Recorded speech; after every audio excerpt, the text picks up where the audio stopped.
On the killing fields in Cambodia, I prayed to God, but I didn't know His name.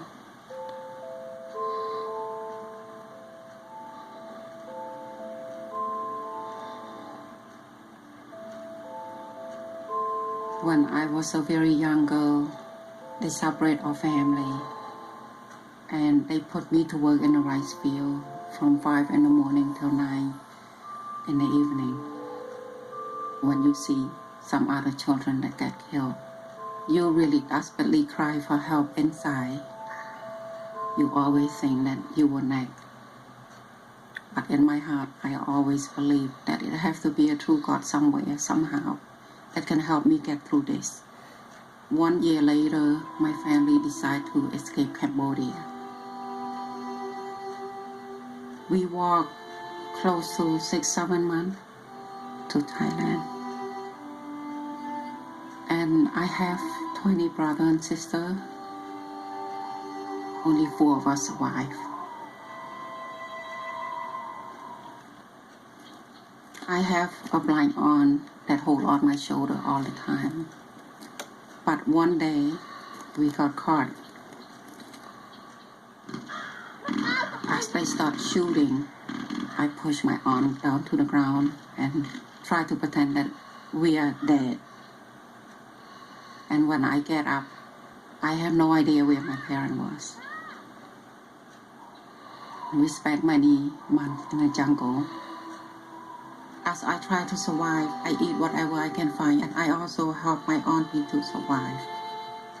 One day when I go out to look for food, I walked so far away, I couldn't find my way back. I started crying really hard underneath a tree and looked up to the sky and prayed to the true God. I was raised as a child to pray to Buddhas. But on this night, when I start praying, I specifically said that I'm not praying to Buddha. I'm praying to the true God. And I say, true God, if you are really here, please help me, because I am really scared and I'm hungry and I'm cold. After I pray, I just fall to sleep under the big tree.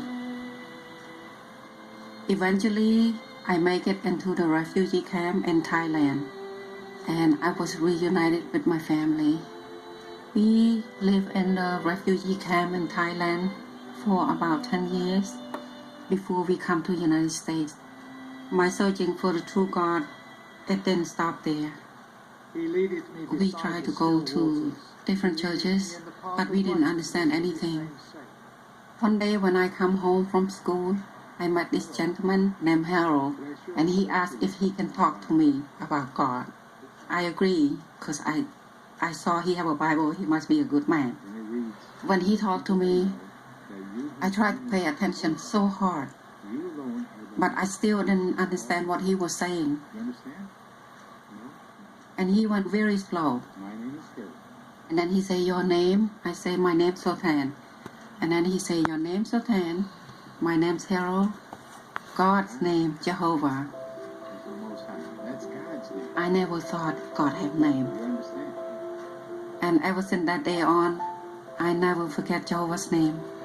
It's super glue in my heart. He gave me his phone number. He said how gonna ask his wife to stop by someday, but then I moved away from where I live. Even though I didn't know the truth that time, I always pray to Jehovah.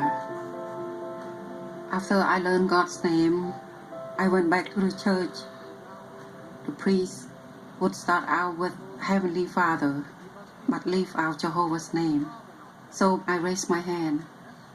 I asked him, sir, when you pray Heavenly Father, why don't you say Heavenly Father Jehovah? Why are you not using God's name? It's just something I do. And then he told me that God does not force me to be here, so I welcome to leave or stay if I want. So because I realized that they don't use Jehovah's name, I left. and never returned. And after many years, I tried to call Harold, but no one picked up the phone, so I leave a message.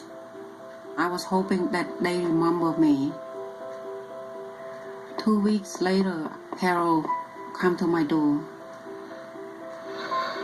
But at the time I was working at night and sleep during the day. But Harold never gave up. He come back. And I keep on praying to Jehovah, asking for someone to knock on my door. And finally, one day, I opened the door, and when I saw him, I almost couldn't talk. I was tear up. I was so happy to see him, because this is the man who introduced me to Jehovah's name. Eventually, I started to study with sister, and she helped me grow spiritually. To know that you have a Heavenly Father that care about you, that was the best feeling on earth. It makes me want to know more about him, want to learn more about him.